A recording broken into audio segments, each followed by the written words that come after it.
The gate slammed shut behind her with a metallic crack that echoed through the night.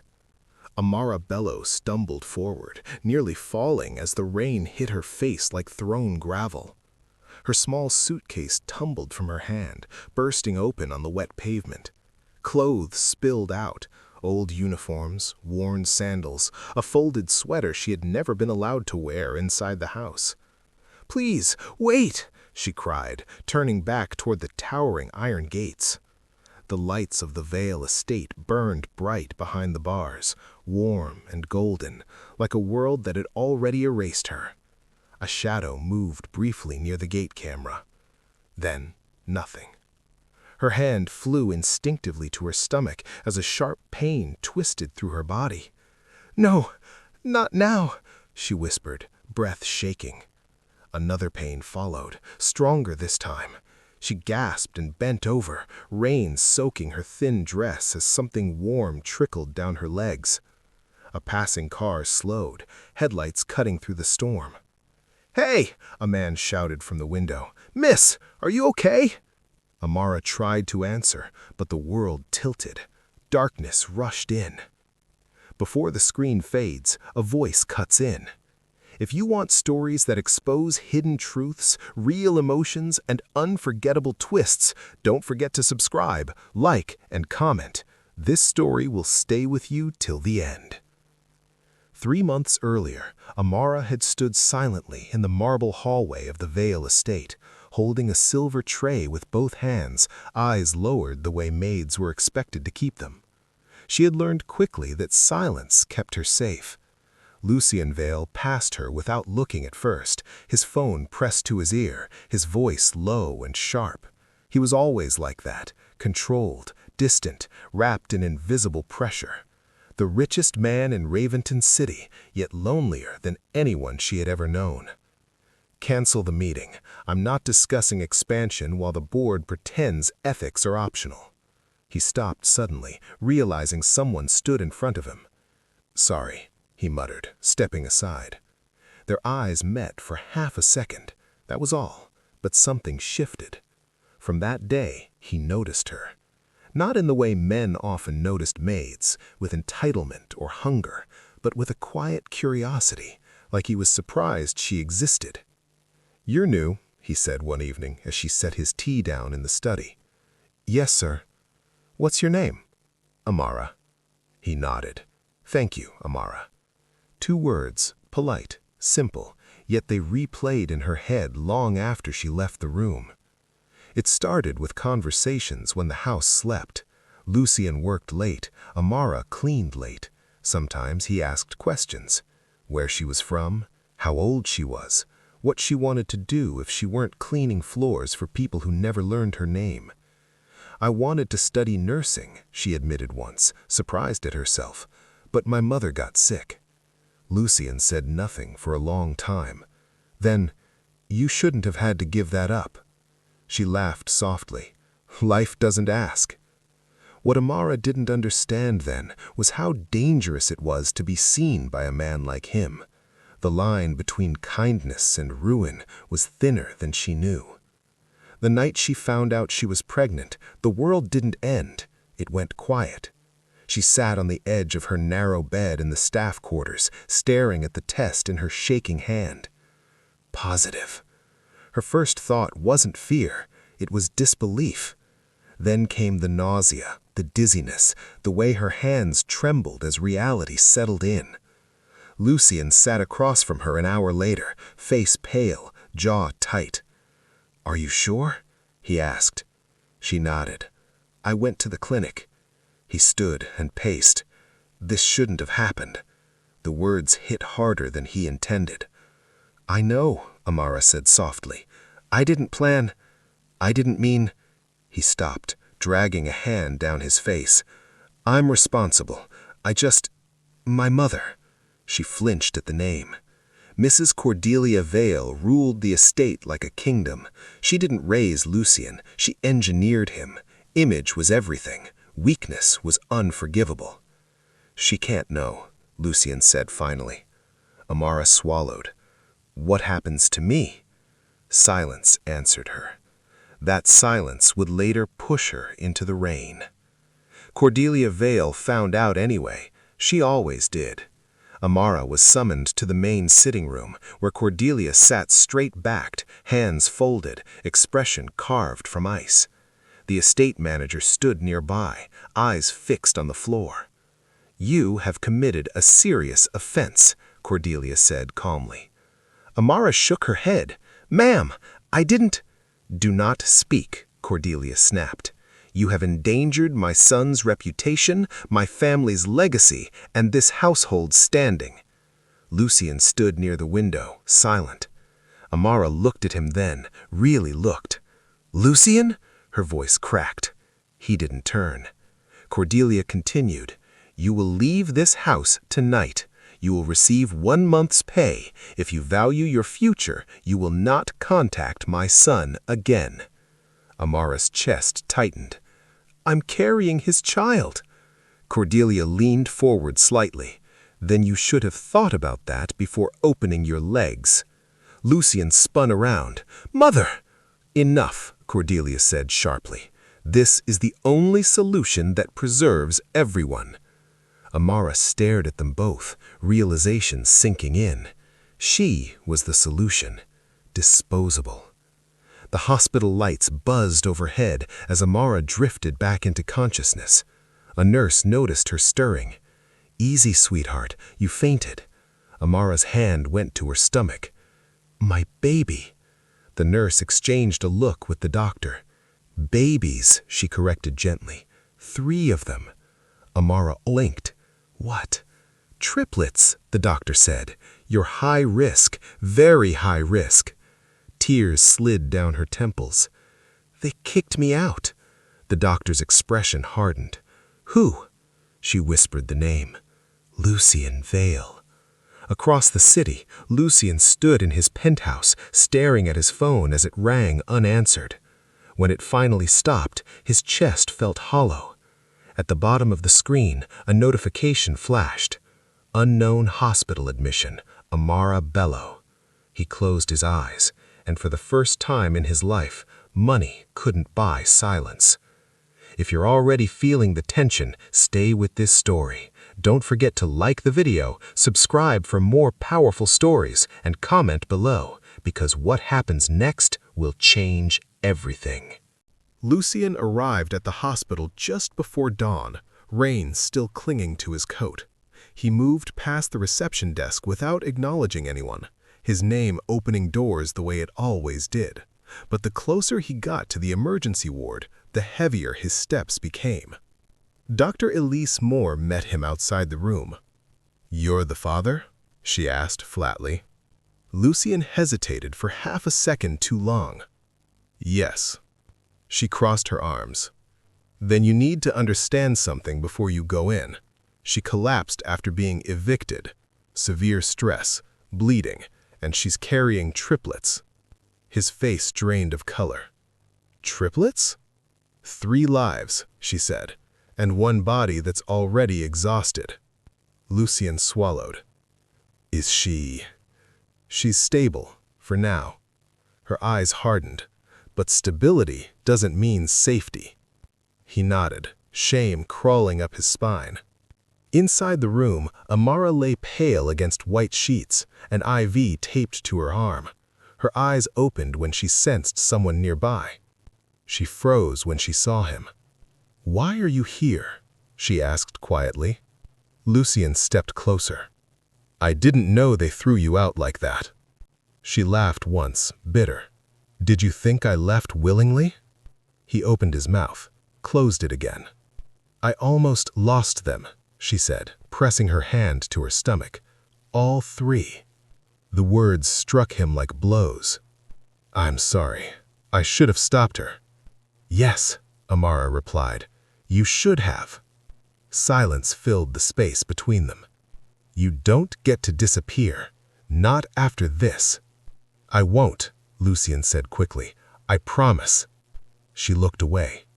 "Promises don't keep you warm in the rain." Cordelia Vale read the hospital report in silence. Triplets. For the first time in years, her composure cracked. Not visibly, but enough. "This complicates things," she murmured. Mr. Harrington shifted uncomfortably. "Ma'am, the public." "There will be no public," Cordelia snapped. "Not if we're careful." "What about Lucien?" She smiled thinly. "Lucien will do what he always does. What's best." Lucien sat beside Amara later that day, watching her sleep. Machines beeped softly, marking time he couldn't undo. He remembered the night she had told him she was pregnant, how he had looked for exits instead of answers. The doctor returned with a clipboard. "She'll need specialized care, long term." "Whatever it takes," Lucien said immediately. "Good, because stress could kill her, or the babies." Lucien stiffened. "Then remove the source of stress," the doctor added pointedly. He knew exactly what she meant. When Amara woke again, Lucien was still there. "My mother will try to control this," he said quietly, "but she won't decide your fate." Amara studied him. "You didn't stop her before." "I was wrong, and afraid." She nodded slowly. "Fear doesn't excuse abandonment." "No," he said, "but it explains it." She didn't answer. Cordelia arrived at the hospital that evening, heels sharp against the floor. She stopped short when she saw Lucien sitting beside Amara's bed, holding her hand. "Lucien," she said coolly, "we need to talk." "Not now," he replied without looking up. "This is not appropriate." "What's not appropriate is throwing a pregnant woman into the street." Amara's breath caught. Cordelia's eyes flicked to her. "You're awake."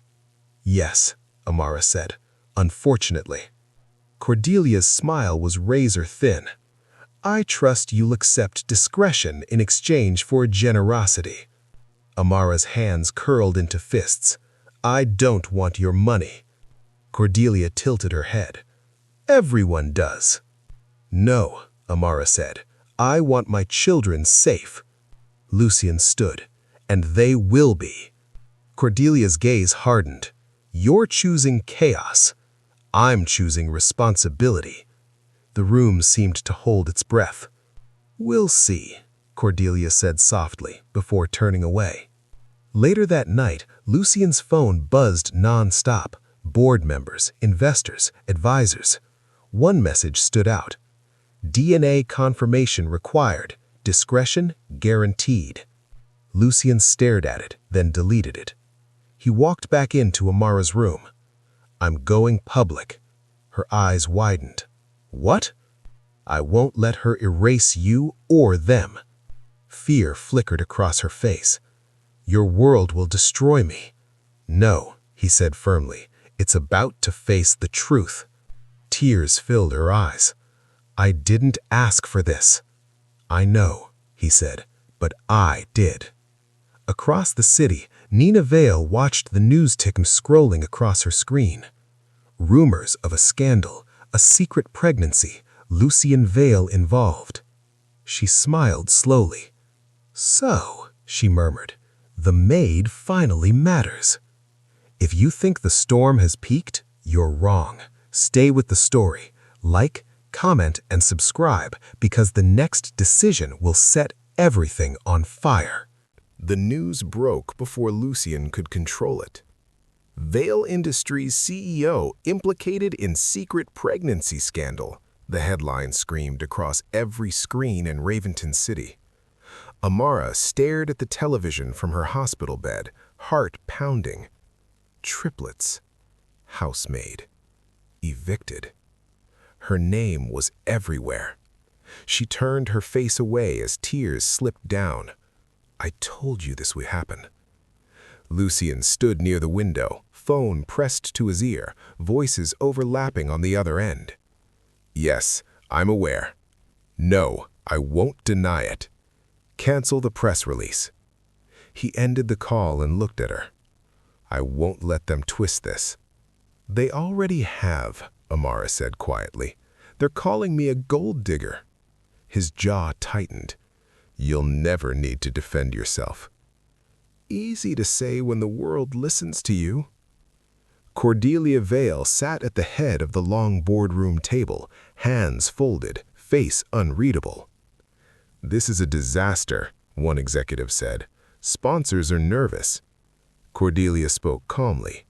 "Panic is unnecessary." "With respect," another added, "the public hates secrets." Cordelia's eyes sharpened. "Then we give them a controlled truth." "And the woman?" "She's a liability." Amara's phone buzzed nonstop, unknown numbers, hateful messages, strangers pretending to care. One text froze her. "You should have stayed in your place." She dropped the phone, shaking. Lucien returned just in time to see her curled inward, breathing unevenly. "What happened?" "They hate me," she whispered. "People who don't even know me." He knelt beside the bed. "You're not alone." She met his eyes. "Then don't leave." He nodded. "I won't." Dr. Moore interrupted them later with test results. "The babies are stable, but Amara needs rest. Stress hormones are still high." Lucien exhaled. "What can I do?" "Be present," the doctor replied, "and make sure no one bullies her into decisions." Her eyes flicked meaningfully. Lucien understood. That evening, Nina Vale arrived unannounced at the hospital, heels clicking with purpose. Lucien stiffened when he saw her. "You shouldn't be here." She smiled politely at Amara. "I wanted to meet the woman who caused all this chaos." Amara straightened. "I didn't cause anything." Nina's smile sharpened. "Of course not." Lucien stepped between them. "Leave." Nina's eyes flashed. "Your mother asked me to help." "I didn't, and neither did she." Nina leaned closer. "This ends badly for you if you don't think strategically." Lucien's voice was cold. "Get out." Nina laughed softly and turned to Amara. "Enjoy the attention while it lasts." After she left, Amara's hands trembled. "She wants me gone," she whispered. Lucien nodded. "And she won't stop." The press conference was scheduled the next morning. Cordelia watched from the front row as Lucien stepped up to the podium. He didn't read from the prepared statement. "I made mistakes, but I will not deny my children or abandon their mother." Gasps rippled through the room. "My responsibility doesn't disappear because it's inconvenient." Reporters shouted questions. Was the relationship consensual? Is this a payout? Will she receive compensation? Lucien raised his hand. "She's not an object. She's a person." Amara watched from the hospital TV, tears streaming freely. For the first time, someone defended her without conditions. Cordelia's hands tightened in her lap. He had chosen defiance. That night, Amara received an unexpected visitor. Mr. Harrington stood awkwardly by her bed. "I shouldn't be here," he said quietly, "but I wanted you to know I'm sorry." She studied him. "You watched them throw me out." He nodded, ashamed. "I was afraid." "So was I. But fear doesn't excuse cruelty." He swallowed. "You're right." Later, Lucien sat alone in his office staring at childhood photos. He remembered his father leaving, the silence, the absence. He wouldn't repeat it. Amara rested her hand on her stomach that night. 3 heartbeats, 3 reasons to survive. And outside, the world prepared to test her strength again. The court order arrived 2 days later. Lucien read it twice, disbelief tightening his chest. Temporary injunction, no public contact, confidential settlement discussions mandated. Cordelia's handwriting was unmistakable in the margins. "She moved fast," he muttered. Amara sat on the edge of the hospital bed, listening. "What does it mean?" "It means my mother is trying to silence you legally," he replied, "and force this into a private deal." Her fingers clenched. "I won't sign anything." "They'll pressure you," he warned. "Hard." They already did, Amara said quietly. Cordelia entered the hospital room that afternoon without knocking. She carried herself like a judge, eyes cool, posture perfect. "I hope you're feeling better," she said, voice smooth. Amara didn't answer. Cordelia continued, "I've arranged something generous. A private residence, medical care, a financial package that ensures comfort for life." Lucien stepped forward. "Stop." Cordelia ignored him. "All you have to do is disappear." Amara's voice shook, but it held. "Disappear where?" Cordelia smiled. "Anywhere but here." Lucien's fists clenched. "You're talking about my children." Cordelia finally turned to Lucien. "I'm talking about preserving everything you've built." Amara met her gaze. "You built it. I didn't." Cordelia's eyes hardened. "And you won't destroy it." Amara inhaled slowly. "I'm not the one destroying anything. You are." Silence fell. Cordelia straightened. "Think carefully. Pride doesn't feed children." She turned and left. Amara's shoulders sagged once the door closed. "She's right," she whispered. "I have nothing." Lucien knelt in front of her. "You have me." She shook her head. "You can't protect me from her forever." "I'll try, and I won't stop." The next attack came through the media. An anonymous source leaked claims that Amara had seduced Lucien intentionally. Old photos surfaced, twisted narratives, lies wrapped in polished language. Amara watched the segment in horror. "They're calling me manipulative," she said, voice breaking. "They're saying I planned this." Lucien turned off the TV. "You don't need to see that." "I need to understand what I'm up against," she replied. Her phone rang. Unknown number. She answered cautiously. "Ms. Bello, this is the legal team representing the Vale family. I have my own lawyer." A pause. "You can't afford a long fight." Amara's hands trembled. "I don't want money." The voice softened. "Then what do you want?" "My children to know I didn't sell them." She hung up. Dr. Moore found Amara crying later that evening. "They're trying to break you," the doctor said gently. "They're succeeding," Amara whispered. Dr. Moore shook her head. "You're stronger than they expect." Amara looked up. "I don't feel strong." "Strength isn't loud. It survives." Lucien confronted his mother that night in her private study. "You crossed a line," he said. Cordelia didn't look up from her papers. "I crossed it for you." "You're destroying her." "She'll recover," Cordelia replied calmly. "People like her always do." Lucien slammed his hand on the desk. "Don't talk about her like she's disposable." Cordelia finally looked at him. "Then you should have treated me like a son, not a project." That night, Amara packed quietly. Lucien found her folding clothes into a borrowed bag. "What are you doing?" he asked. "I'm leaving," she replied. His chest tightened. "Why?" "Because staying makes you bleed, and my children don't deserve that." "Running won't protect you," he said. "I'm not running," she said softly. "I'm choosing peace." Tears welled in his eyes. "I failed you." She stepped closer. "You're trying now. That matters." He reached for her hand. She didn't pull away. The next morning, Amara was gone. Lucien stood in the empty hospital room, anger and fear colliding. Cordelia had won this round, but she had underestimated something. Lucien Vale did not retreat. He retaliated. Across town, Amara checked into a small apartment under a false name. Her phone buzzed once.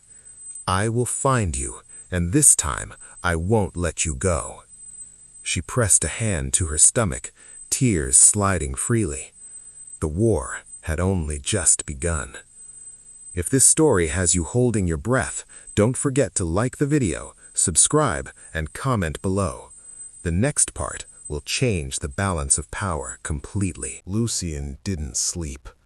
He sat in his office as dawn broke, staring at the city he once controlled. For the first time, it felt like it was watching him instead. "Find her," he told his head of security, quietly, no pressure, no threats. "And your mother?" the man asked carefully. Lucien's jaw tightened. "She doesn't run this anymore."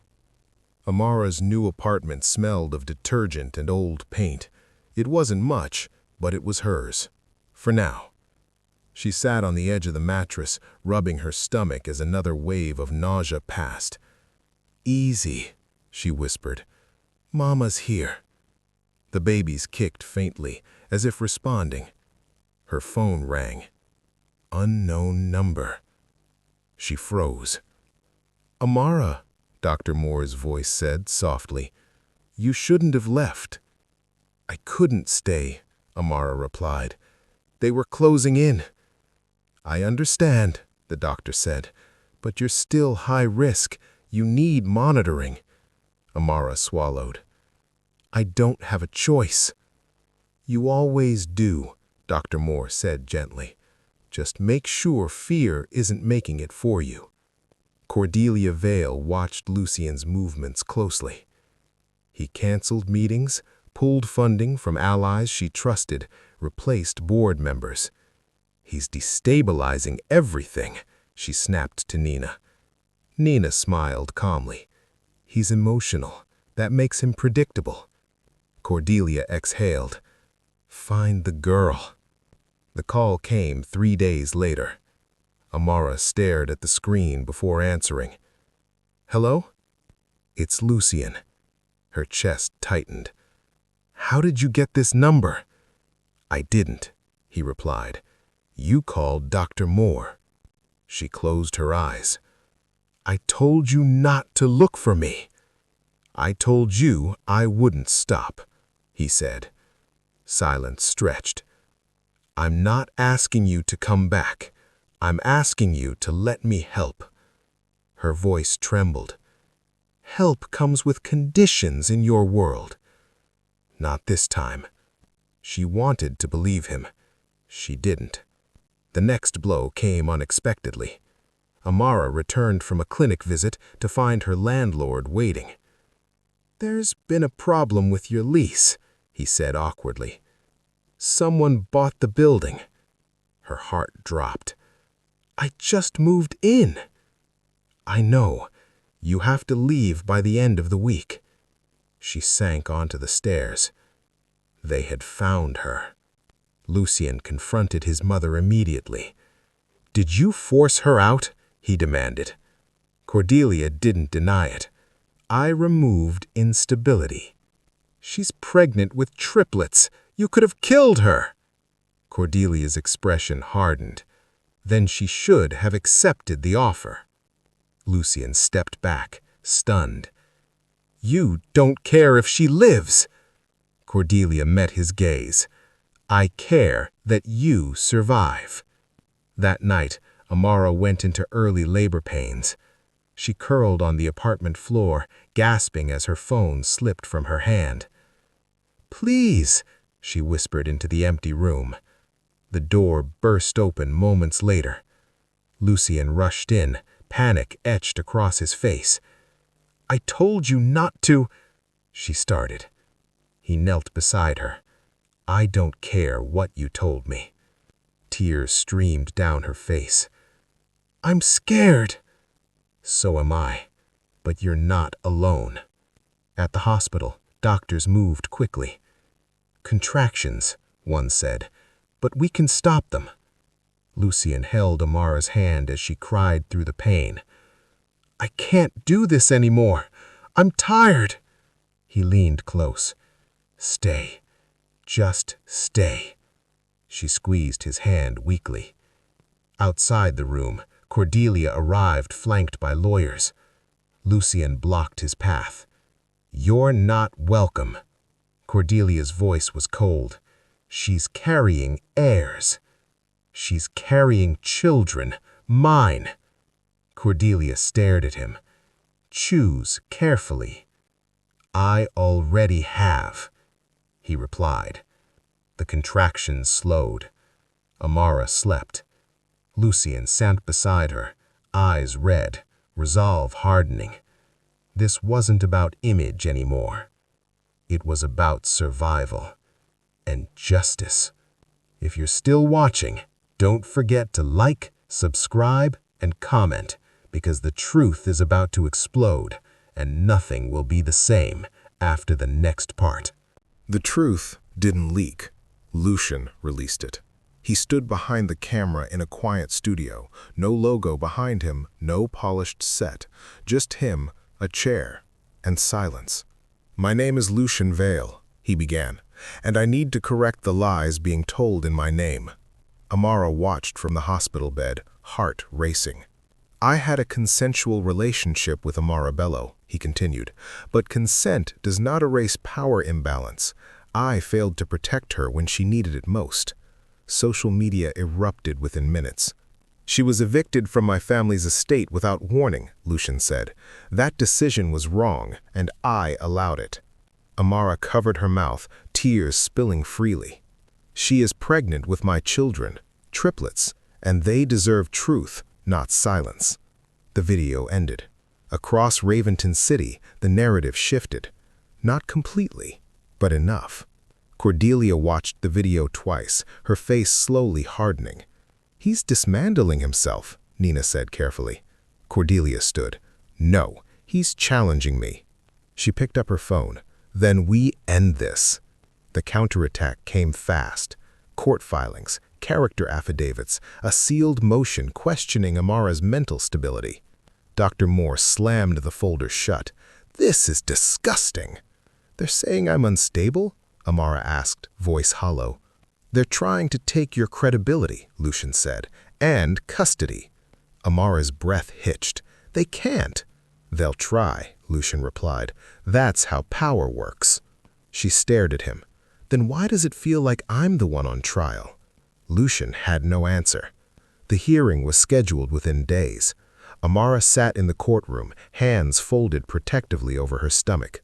Lucian sat behind her, close enough to feel his presence, but not close enough to shield her completely. Cordelia entered with her legal team, eyes fixed forward. The judge listened as arguments unfolded. "She poses a risk," Cordelia's lawyer said calmly. "Stress, instability, sudden relocations." Amara clenched her jaw. Dr. Moore stood. "Stress caused by deliberate harassment." Murmurs rippled through the room.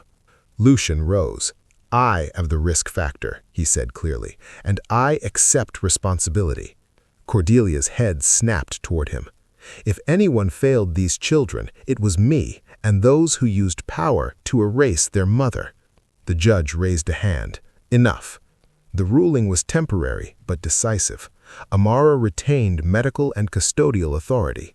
Cordelia lost control. Outside the courthouse, reporters surged forward. "Amara," someone shouted, "why didn't you take the money?" She stopped walking. "I didn't want to sell my silence. I wanted my children to know the truth." The crowd fell quiet. Lucian watched, something breaking open in his chest. That night, Cordelia confronted him one last time. "You've humiliated me," she said coldly. "You humiliated yourself," Lucian replied. She scoffed. "She'll leave you when this is over." Lucian met her gaze. "This isn't about me." Cordelia's voice sharpened. "Then what is it about?" "Justice," he said simply. She stared at him, then laughed softly. "Justice is a luxury." "No," Lucian replied. "It's a responsibility." Amara went into the final stage of labor 3 weeks early. The hospital room buzzed with urgency. "Stay with me," Lucian whispered as she cried out. I'm trying." Hours blurred together. Pain, fear, hope. Then a cry. Then another. Then a third. 3 lives announced themselves into the world. Amara sobbed openly as the babies were placed near her. Lucian's hands shook as he looked at them. "I won't fail you," he whispered. For the first time, the fight paused. But consequences were still coming. Lucian held the smallest of the triplets in his arms, eyes red, chest tight. He looked down at Amara, still exhausted but glowing with relief, and realized that nothing, not wealth, not family pressure, not public opinion, mattered more than the life in front of him. Amara reached for his hand. "We survived," she whispered. "All of us." He nodded. "You carried 3 miracles through hell. You're stronger than anyone I've ever known." Her lips quivered. "I didn't do it for you. I did it for them." "And I'll do everything I can for them," he promised. "You won't have to fight alone again." The hospital room fell into quiet. Outside, the storm that had plagued them seemed to have passed. The city moved on, unaware of the battles waged behind closed doors. But for Lucian and Amara, the world had changed forever. Cordelia Vale was not finished. She watched from the Vale estate as her son stepped out publicly with Amara and the babies. Photographers captured their every move. Headlines declared it a scandal-turned-heroic story. Cordelia's face remained calm, but her mind raced. Every strategy she had planned had failed. Her control over the narrative, over her son, was gone. She picked up her phone. "Nina," she said, "we underestimated him and her." Nina's voice was calm. "Perhaps, Mother, it's time to accept that some battles are bigger than we are." Cordelia didn't respond. Lucian hired top medical and legal teams to ensure Amara and the triplets were fully protected. He moved swiftly to establish a trust fund for the children, naming Amara as co-guardian. "I don't want your money," Amara said as she reviewed the documents. "It's not yours or mine, it's theirs, and I will fight for them until my last breath." Her gaze softened. "Then we're in agreement." He smiled faintly, relief easing the tension he had carried for weeks. The media frenzy calmed over time. Public sympathy shifted entirely to Amara. Stories highlighted her courage, the injustice she endured, and Lucian's public acknowledgement of his failures. She was no longer the powerless maid. She was a mother, a survivor, someone whose story inspired compassion and accountability. One evening, as the sun set over Raventon City, Amara and Lucian sat together on the hospital balcony, the triplets sleeping safely inside. "I don't know what the future holds," she admitted. "I don't either," he said, "but I know we'll face it together." She smiled faintly, exhausted but free. "I never thought anyone would fight for me, not like this." "I always would," he said, his voice steady, "and I always will." For the first time, the world felt fair. Not perfect, not without consequence, but right in the most important way. Cordelia Vale retreated to her private quarters, realizing she could not manipulate the outcome anymore. The empire she had built could still function, but her influence over her son and the truth of his life had ended. Her eyes lingered on a photograph of her younger self and Lucian as a boy. The years of control, ambition, and cold calculations felt hollow in that moment.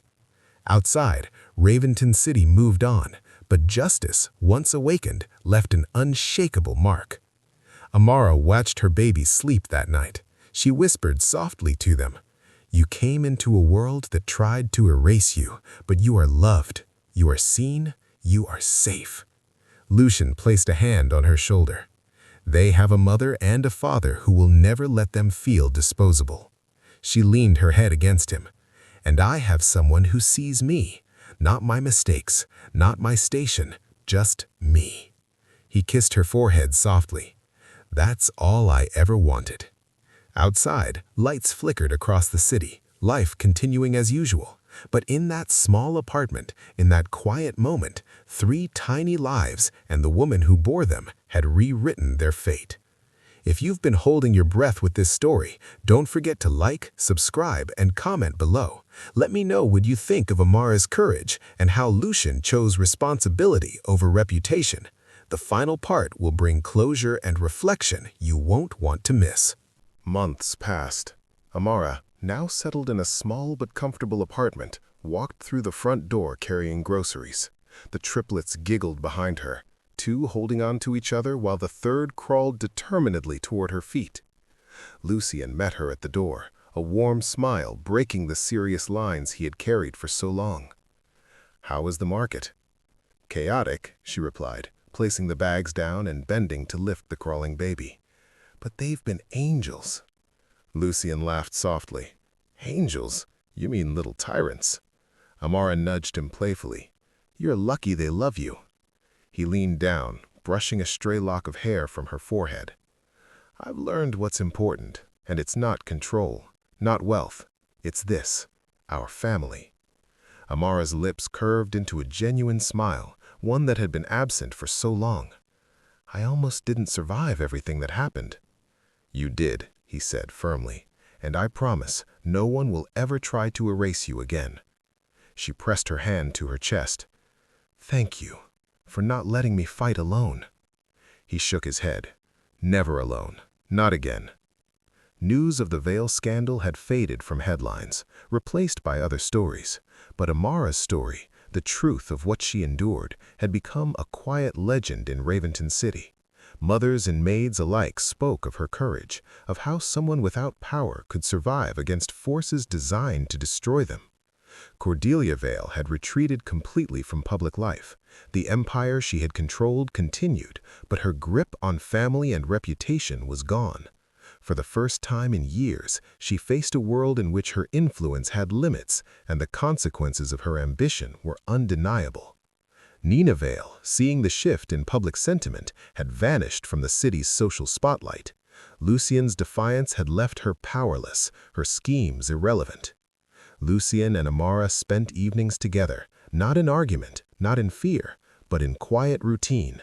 They learned how to be parents, to negotiate love and responsibility.